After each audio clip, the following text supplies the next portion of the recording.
Bonjour à tous, on se retrouve aujourd'hui pour les favoris du mois d'avril. Donc j'ai l'impression que j'ai moins de produits que d'habitude, mais du coup la vidéo sera sûrement plus courte, ce qui peut-être vous conviendra mieux. À vous de me dire. Il faut dire que j'avais fait celle de février-mars relativement tard, donc ce qui fait que le mois d'avril a été un peu raccourci en termes de découverte. Mais on commence tout de suite. Il y aura du soin, un produit maquillage et après des divers, des favoris autres que la beauté. On commence tout de suite avec les produits soins. Le premier produit, je vous en avais parlé dans mon méga haul londonien. Je vous mettrai en haut le lien vers cette vidéo si vous voulez voir tout ce que j'avais acheté à mon week-end à Londres l'année dernière. Donc il s'agit du nettoyant Soap & Glory. Je vous montre. Qui est spécial pour les peaux mixtes à grasse et du coup c'est un nettoyant purifiant. Donc, il se présente avec un flacon pompe, tout ce qui est plus de classique, hyper facile d'utilisation. La mousse est relativement dense, donc elle est facile à appliquer. Par contre, je tiens à vous prévenir, il est vraiment fait pour les peaux mixtes à grasse parce que vraiment il a un côté astringent, enfin pas desséchant mais asséchant. Si vous avez la peau sèche ou juste mixte mais quand même légèrement mixte, vous risquez de le trouver un peu trop costaud, donc sachez-le. Moi ça me dérange pas et surtout après je mets, comme de toute façon je ne l'utilise que le soir, juste après je me mets une bonne crème hydratante et du coup j'ai pas de souci là-dessus, mais si vous n'aimez pas trop les produits très asséchants, passez votre chemin si vous le croisez. Le seul point un peu négatif, c'est l'odeur. Moi je trouve que c'est une odeur un peu chimique, mais chimique, je veux dire solution chimique quoi, pas chimique comme parfois on a de la fraîche chimique ou autre, vraiment solution chimique. Donc je suis pas très fan de cette odeur, mais comme c'est un nettoyant, ça dure, je sais pas, même pas une minute quoi, le temps de masser pour retirer les impuretés, se rincer, derrière ça laisse pas d'odeur, donc sachez-le pour ceux qui sont un peu sensibles à tout ce qui est odeur, voilà, elle est assez forte et assez chimique, mais vraiment je vous dis style limite produit chimique. Bon, je suis pas sûre de racheter ce nettoyant là parce que je trouve qu'il apporte pas grand chose non plus. Il est pas mauvais mais il est pas génial, et puis comme l'odeur me dérange un peu, je le finis sans problème, mais je suis pas sûre que je le rachèterai ensuite. Donc après le visage, on passe au shampoing. Les shampoings, je vous en ai peut-être jamais parlé jusqu'à maintenant, mais il faut dire qu'en même temps, vu que je me lave les cheveux tous les 4 jours à peu près, c'est pas le produit que je consomme le plus. Donc je vous en parle dès que je commence un nouveau produit, quoi. Sinon il n'y a pas trop d'intérêt. Donc il s'agit des shampoings Natura Siberica. Qui sont, donc cette marque Natura Siberica est arrivée chez Monoprix il y a une bonne année maintenant. Donc enfin je sais pas si vous voyez, quand j'ai vu les packaging, en fait moi j'ai tout de suite été attirée par ces packaging. En plus c'était présenté comme vraiment des produits organiques et tout, donc je me suis dit Top Gun, ça va être génial pour moi, etc. Donc ni une ni deux, que j'ai acheté donc le shampoing à l'argousier avec effet lissant, le baume après shampoing à l'argousier aussi effet lissant, donc il va avec. J'ai pris aussi donc le masque capillaire à l'argousier qui est sans parabènes et qui du coup est fait pour réparer les cheveux abîmés. Et en même temps, comme moi sur les shampoings j'aime bien alterner, pas mettre 2 fois le même pour éviter une accoutumance au shampoing. Et du coup j'ai acheté le shampoing neutre pour pouvoir alterner. En réalité ce que je fais, c'est que le premier shampoing je le fais au shampoing neutre et le deuxième shampoing je le fais à l'argousier. Donc avant d'appliquer une fois sur deux, ce que je vous disais, l'après-shampoing ou du coup le masque. Donc que dire sur ces shampoings, sachant que je vous prépare la semaine dernière, ou enfin il y a 15 jours, je ne sais pas quand est-ce que va être diffusée la vidéo, mais je vous ai fait un article sur les produits visage et corps sur Natura Siberica, donc je vous laisse le lien en barre d'infos si vous voulez lire l'article, et je vous prépare bien entendu un article sur ces shampoings. Donc là c'est un peu mes premières impressions, enfin ça fait quand même 3 semaines. Ouais, 3 semaines que je les utilise, donc je commence à me faire une idée. Donc que dire sur ces shampoings, sachant que déjà le shampoing neutre il est formulé à 99% d'origine naturelle, donc ça c'est plutôt une bonne information, je le trouve très bien. C'est peut-être pas le shampoing qui mousse comme les shampoings de supermarché que vous avez qui sont blindés de sulfate. Il ne mousse pas énormément, mais en fait il mousse quand même, il se répartit quand même bien, il mousse suffisamment. Ce qu'il faut savoir, c'est que si vous avez l'habitude de toute façon des shampoings bio sans sulfate, vous savez que c'est pas quelque chose qui mousse beaucoup, mais il faut l'appliquer, donc vous massez un petit peu, vous rajoutez de l'eau pour permettre que le produit vraiment s'étale partout et mousse un petit peu. Donc il est très bien, il a rien de, comme il est neutre en fait, il a pas, il a juste une petite odeur discrète, très légère. Bon, je suis plutôt contente. Donc après, il y a le shampoing à l'argousier. Donc là, c'est là où ça se gâte un peu parce qu'en fait, j'ai pas fait attention quand j'ai acheté les produits. Mais ceux-là en tout cas sont bien moins clean que, au niveau des compositions que l'autre. Donc sachez tout de même que celui-là, dans celui-là, il y a des sulfates, donc celui-là il mousse, mais alors en 30 secondes. Il n'y a pas de. Si vous voulez quelque chose qui soit peut-être un peu plus naturel que les shampoings classiques de supermarché, vous pouvez vous tourner vers celui-là, mais sachez qu'il a des sulfates et donc moi c'est quelque chose que j'aimerais bien éliminer. Donc je finis le produit et puis du coup je ne rachèterai pas celui-là, mais peut-être le shampoing neutre à voir. Par contre, ce qu'il faut savoir, c'est que toute cette gamme à l'argousier, en fait, donc l'argousier a une odeur particulière et moi, je suis vraiment, mais alors vraiment pas fan, quoi. Je trouve que ça sent très fort et une odeur pas du tout agréable. Je vais pas commenter l'odeur parce que je saurais pas la décrire, donc sachez que comme c'est distribué à Monoprix, si vous passez devant un Monoprix, n'hésitez pas à rentrer puis à sentir, vous vous rendrez compte par vous-même. Donc déjà il y a l'odeur, il y a le fait qu'il contient des sulfates. Donc ça a été une petite déception malgré tous ces packaging trop mignons qui m'attiraient. Je suis un peu déçue du coup, mais bon tant pis, je finis parce que je vais pas gâcher, puis que je vous dis malgré tout il n'y a pas de silicone, donc c'est déjà un point positif pour le shampoing, parce qu'il y a quand même peu de shampoings qui ne contiennent pas de silicone à des tarifs, oui, parce que ce qu'il faut dire aussi c'est des tarifs relativement abordables, donc ça c'est un vrai plus pour cette marque là. Et si vous voulez commencer par étapes en vous disant je veux quelque chose de plus clean sans forcément avoir du bio ou du complètement naturel, ça peut être une bonne option pour commencer avec un prix abordable. Et je vous dis, l'aspect, comme ça contient du sulfate, ça vous posera pas de problème que ça mousse pas, puisque en l'occurrence celui-là mousse très bien. Donc pour l'après-shampoing, bah, c'est pareil, on a cette odeur d'argousier auquel j'ai vraiment du mal. Et par contre, kata, les silicones arrivent en deuxième position de la composition. Donc pareil, pour moi c'est rédhibitoire. Donc là c'est ma faute, hein. J'ai pas regardé au moment où j'ai acheté. En fait j'ai tellement fait confiance sur comment ils présentaient la marque dans le magasin, naturel et tout, que je me suis dit bah c'est naturel, il n'y a pas de silicone. Erreur, parce que de toute façon naturel ne veut pas dire sans silicone, hein, mais c'est ma faute à moi. Parce que je me suis, voilà, encore une fois j'ai été comme d'habitude, j'ai fait ouah trop génial, j'ai acheté, et puis bah après une fois qu'on regarde un peu plus près, c'est pas si cool, enfin c'est pas ce qui correspond à mes attentes en tout cas. Mais sachez que par contre en effet il y a l'effet silicone, donc les cheveux sont doux, ils sont faciles à démêler, il est pas mal quoi comme après shampoing, c'est juste que moi je souhaite éliminer les silicones. Donc pareil, si vous voulez quelque chose d'un peu plus clean et qui ne soit pas trop cher et qui soit un peu de meilleure qualité en termes, je parle de qualité pas dans le sens plus efficace, je parle en sens de composition. Vous pouvez foncer sans souci, et sachant que je le finis et je vous l'avais déjà dit je crois, ça me pose moins de problème d'avoir des silicones dans les après-shampoings, puisqu'en fait c'est que sur la partie morte du cheveu que je l'applique, donc ça n'aura pas l'effet étouffant au niveau du cuir chevelu que peuvent avoir les silicones dans les vrais shampoings.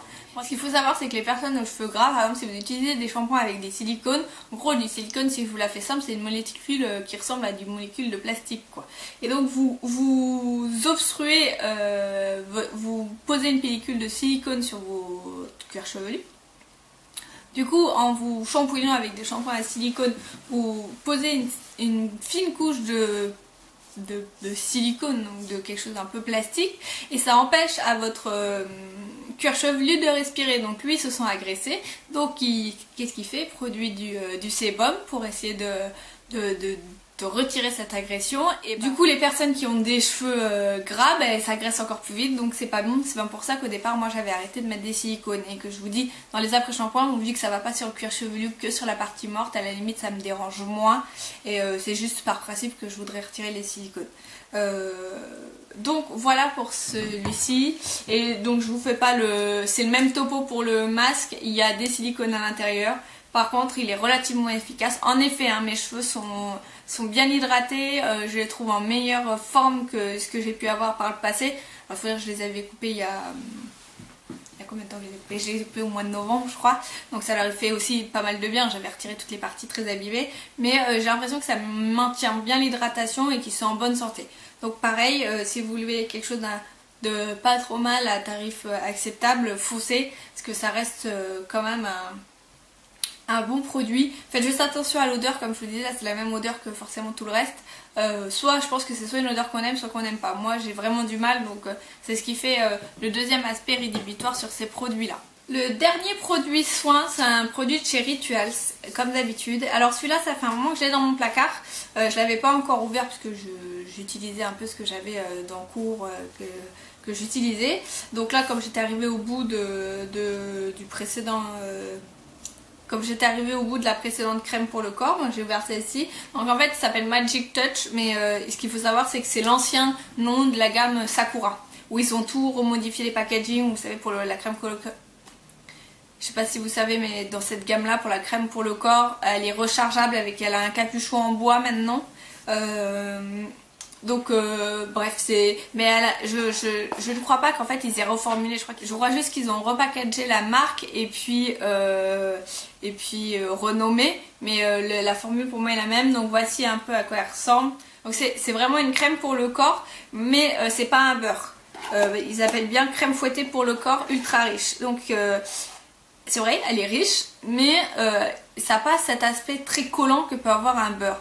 Vous l'appliquez, elle se masse relativement bien, si vous massez pendant 3 plombs, vraiment vous allez risquer de faire des petites peluches, mais vous avez largement de quoi masser un petit peu. Ça pénètre et dans les 5-10 minutes qui suivent, ça ne colle pas, vous pouvez vous habiller, c'est très agréable. Le lendemain vous avez pas cette impression collante qui peut être désagréable et enfin en tout cas moi que je n'apprécie pas. Si ça vous est égal, tant mieux pour vous, enfin c'est chacun qui voit.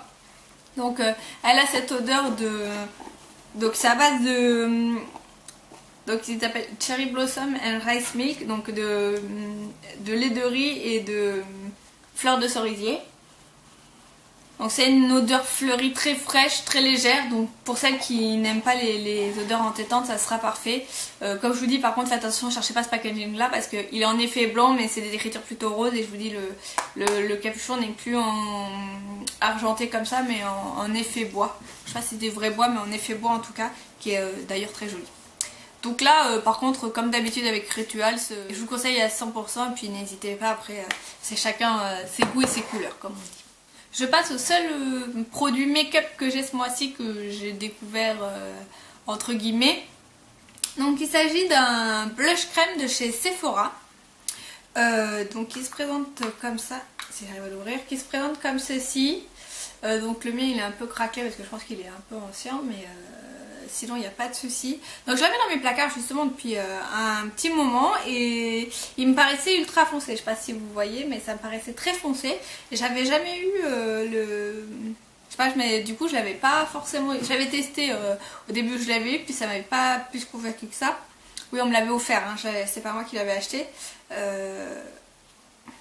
Et du coup, j'avais aussi, ce qu'il faut dire, c'est que j'avais pas le pinceau adapté pour les blush crème. Donc comme je voulais l'utiliser, j'ai acheté un pinceau de chez Zoeva, hein, on change pas ses bonnes vieilles habitudes. Et du coup, j'ai pu le tester en vrai avec ce pinceau duo fibre. Donc l'application est hyper facile et en fait il est pas si foncé que ça. Je vais faire un swatch. Alors là, je l'estompe un peu pour que vous vous rendiez compte de ce que ça rend sur les joues. Donc, hop. Donc voici le swatch. Donc là, ça vous paraît foncé, mais parce que j'en ai mis 3 tonnes avec le principe du pinceau duo fibre, c'est que ça prélève un tout petit peu. Et donc je ne sais pas si on va voir. Attendez, si je bouge ma main. si je pense que vous le voyez un petit peu, en fait il a des micro paillettes dorées. Et au début j'étais un peu sceptique. Au fait je vous dis la couleur parce que je pense que je ne l'ai pas dit. En fait il s'appelle épicé doré, c'est le numéro 4. Blush crème de chez Sephora.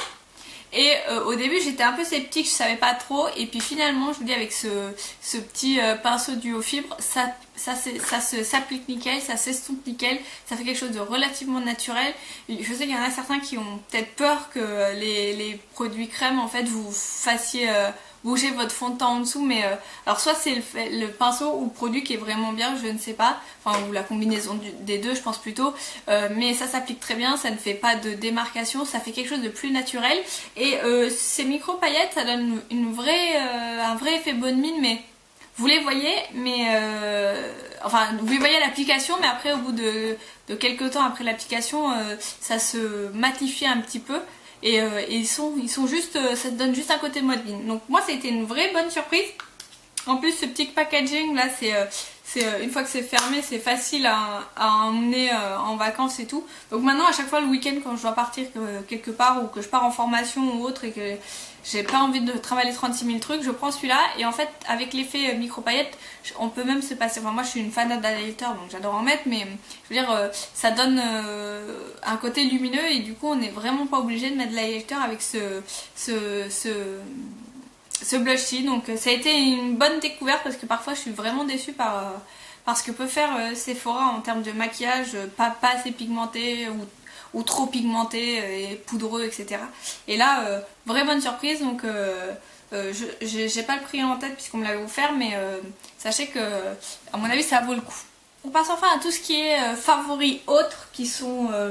j'ai deux choses on va dire comestibles et puis un livre comme d'habitude que je vais vous présenter. Donc le premier c'est donc le mois dernier je vous parlais de la sortie, enfin de la nouveauté Blue Detox. Alors là c'est une de leurs dernières sorties, mais je crois qu'elle date quand même de l'été dernier.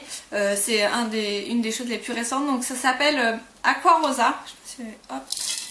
Hop. Donc Aqua Rosa. Et je vais vous montrer l'intérieur parce que je pense que c'est ça qui vaut vraiment tout le détour. Donc, hop, j'essaie d'éclairer. Je sais pas si vous voyez bien du coup. Je vais éviter d'en foutre par terre. Donc voici, ah voilà, là je pense qu'on voit bien. Donc en fait, ce n'est pas du thé en tant que tel, puisqu'il n'y a pas de théine du tout dedans. Ce sont plutôt des fruits séchés et des plantes séchées. Donc je vous lis les ingrédients qui sont à l'intérieur de du coup cette infusion, je ne sais pas trop comment l'appeler, puisque c'est pas vraiment du thé.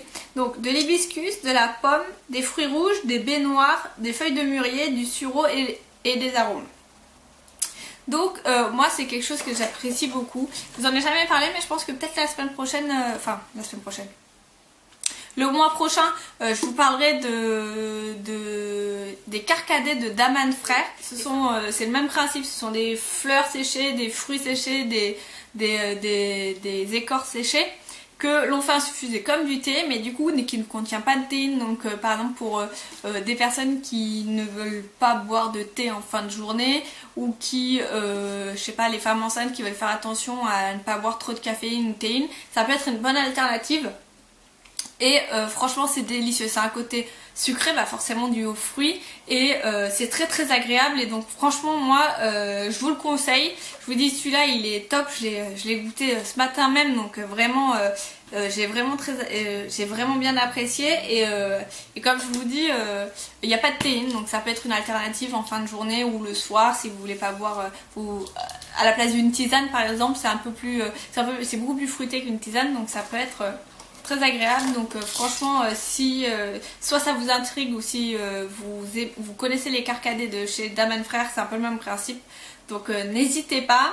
Donc je pense qu'en thé froid ça peut vraiment être pas mal. Donc je l'ai pas testé moi-même, mais affaire à suivre. Si jamais je teste, je vous en parlerai, ou alors surtout sur les réseaux sociaux. Ça après c'est des petites choses que je mets sur Instagram en donnant mon avis, est-ce que ça vaut le coup ou pas le coup. Donc je vous invite à me suivre si jamais vous ne me suivez pas sur Instagram et que vous voulez suivre. Souvent je mets mes nouveaux achats et les choses que je goûte comme ça, où il n'y a pas soit je suis au restaurant ou autre et j'ai l'occasion de vous le présenter en favori, mais enfin sachez. Je referme la petite parenthèse. Donc le deuxième truc c'est C'est des gâteaux de chez Emma qui sont les biscuits aux fruits et au yaourt. Donc au goût fruits des bois, je crois qu'il y a un deuxième goût qui est plutôt noisette ou quelque chose comme ça. Et en fait, alors je pense pas du tout que ça soit diététiquement bon, hein. Je pense que c'est relativement gras. Mais c'est très très bon, c'est un biscuit qui est un peu sec, mais du coup avec le yaourt dessus, ça le rend, je veux dire, il est moins sec au goût. Et puis les goûts de fruits, enfin les morceaux de fruits, tu veux, un peu confiture au milieu, c'est vraiment très bon. Donc il n'y a pas d'arôme artificiel ou quoi que ce soit dedans. C'est quand même mieux que rien.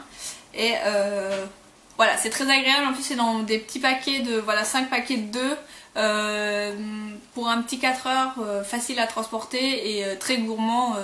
Je vous le conseille aussi si vous avez un Emma à côté de chez vous, bien sûr. Le dernier, comme je vous disais, c'est un livre, et donc il s'agit de La Meute du Phénix, le tome 5, Ryan Connor, de Susan White. Et donc je vous ai ramené le tome 1 parce que je me suis dit, si je vous présente le tome 5 et que ça vous intéresse et que je vous spoil toute la moitié du livre, c'est pas le top. Mais sachez que moi c'est le tome 5 que j'ai lu, et que du coup le tome 1 s'appelle Trey Coleman. Alors le principe, c'est en fait, du coup, alors déjà c'est de la fantaisie, hein, pure et dure. Faut aimer tout ce qui est donc loup-garou, etc. Parce que c'est vraiment, on est vraiment là-dedans. Et il faut aimer un peu aussi les histoires d'amour, ce qu'ils appellent eux. Alors Milly, ce qui est très bien, ce que j'adore, c'est qu'ils mettent à chaque fois au dos du livre le... Je le mets devant ma tête pour que ça focus. Donc ils mettent les thèmes du livre. Donc là ils mettent action et romance. Comme ça vous savez à quoi vous en tenir. Si vous aimez pas la romance, ça sert à rien d'acheter ce bouquin là. Par contre si ça vous dérange pas, sachez que ça prend quand même une grosse part du bouquin. Donc si c'est vraiment le truc que vous n'aimez pas, passez votre chemin. Donc pour vous raconter l'histoire, en fait je vais vous lire juste ce qui est écrit derrière pour pas vous spoiler. Incapable de se transformer en loup, Taryn Warner a toujours été méprisée par sa meute malgré son puissant don de guérison. Quand son père décide de l'unir de force à Roscoe Weston, un alpha violent et dominateur qui lui promet de la briser, Taryn refuse de se soumettre. C'est alors que Trey Coleman, dangereux alpha connu pour sa sauvagerie, lui propose un marché. S'unir temporairement à lui, il y gagnerait une alliance et elle sa liberté. Mais faire semblant comporte aussi des risques, d'autant que leur attirance l'un pour l'autre semble hors de contrôle. Donc ça c'est l'histoire du tome 1. En gros voilà, il y a cette nana qui s'appelle Taryn qui veut trouver sa liberté et échapper au plan de son père de la marier avec un autre. Et donc elle rencontre Trey. Je vous raconte pas tout ce qui va se passer, mais du coup Trey est l'alpha de la meute du Phénix justement. Et le principe de ces bouquins, c'est que ça se passe toujours au sein de... Enfin plus ou moins au sein de la meute du Phénix, avec des personnages en tout cas de la meute du Phénix. Le principe de l'auteur, c'est relativement simple et j'ai l'impression que c'est quelque chose qui se fait de plus en plus en ce moment, en tout cas dans ce type de bouquin là que moi j'adore lire et que je lis très régulièrement. C'est qu'en fait à chaque bouquin c'est un personnage différent de la meute. Donc alors parfois c'est des femmes, parfois c'est des hommes, et donc ça nous permet toujours d'avoir des points de vue différents. Quand on a découvert des personnages dans les tomes précédents, en fait l'auteur fait exprès de les laisser de certaines manières très mystérieux, ou en évoquant juste un élément en disant par exemple oui ça se comprend du fait de ce qu'il a vécu dans son enfance, sauf qu'en fait à aucun moment elle explique ce qu'il a vécu dans son enfance. Donc en fait on se demande bien, ça attire la curiosité, et finalement c'est le tome suivant où en fait il est basé sur ce personnage là et on découvre en effet ce qui s'est passé et pourquoi il a telle ou telle réaction, ou il réagit comme ça, ou il a tel comportement. Donc moi j'aime bien. Donc alors c'est pas de la grande littérature, hein, faut qu'on se le dise, c'est pas quelque chose qui est très philosophique ou autre, mais moi c'est typiquement moi je lis, enfin quand je lis c'est pour m'évader un petit peu. Et là on est alors c'est sur Terre, hein, ça se passe aux États-Unis, mais on est dans un monde complètement différent, voilà, moi ça me permet de m'évader, j'apprécie, c'est des bouquins en tout cas qui se lisent très vite. Moi j'ai dû le lire en 3-4 jours quoi, alors pas que dans le métro, hein, parce que du coup ils sont quand même très très prenants, on se prend vite, enfin si on aime ça en tout cas on se prend vite dans l'histoire, et j'ai du mal à décrocher. Donc dès que j'ai un petit moment, même quand je rentre à la maison, au lieu de me regarder une série, souvent quand je suis dans ces bouquins là, je lis, et je peux même lire jusqu'à très tard dans le milieu de la nuit parce que je suis dans le suspense et j'arrive pas à m'arrêter au milieu. Donc c'est le 5e tome, il y en a encore d'autres de prévus. Voilà, je suis plus que emballée, j'adore ces livres, j'adore cet auteur. Je trouve que même si c'est en tout cas, même si on peut considérer ça comme pas de la grande littérature, ce qui est très agréable, c'est que en fait, ça se lit très simplement, quoi. Ils ont quand même, enfin, c'est aussi un beau boulot des traducteurs parce que du coup, je le lis en français et que c'est pas, c'est traduit de l'anglais, mais voilà, si vous aimez les loups-garous, si vous aimez les histoires un peu à l'eau de rose, mais sans que ça soit, c'est pas cucu. En fait, c'est ça que je veux dire, c'est basé sur l'histoire d'amour des différents personnages. Hein. De toute façon, on le voit à la couverture, mais je trouve que c'est pas nié. Donc voilà, je pense que celle qui... J'ai dit que c'était de la fantasy, c'est même plus précisément de la beat lit pour celle qui connaît vraiment le genre littéraire qui est comme ça. En fait, c'est dans un monde... La fantasy, c'est dans un monde imaginaire. Alors que la beat lit, c'est dans un paysage urbain, enfin sur la terre quoi, avec des éléments de fantasy. Donc là en l'occurrence les loups-garous. Moi c'est un courant que je suis comment dire, hyper fan. Hein. Moi je suis passé mon adolescence avec Buffy contre les vampires, donc voilà, c'est un peu dans le même esprit. Il faut aimer, mais si vous aimez ce genre de littérature, foncez parce que vous passez un agréable moment avec chaque personnage. Et voici pour les favoris du mois d'avril. N'hésitez pas si vous avez des questions sur certains des produits ou que sais-je, quoi que ce soit sur ce que j'ai pu évoquer, ce que vous voudriez voir le mois prochain, si j'ai des choses que j'ai pas assez développées. N'hésitez pas à me dire. Je vous souhaite une bonne semaine et je vous retrouve la semaine prochaine.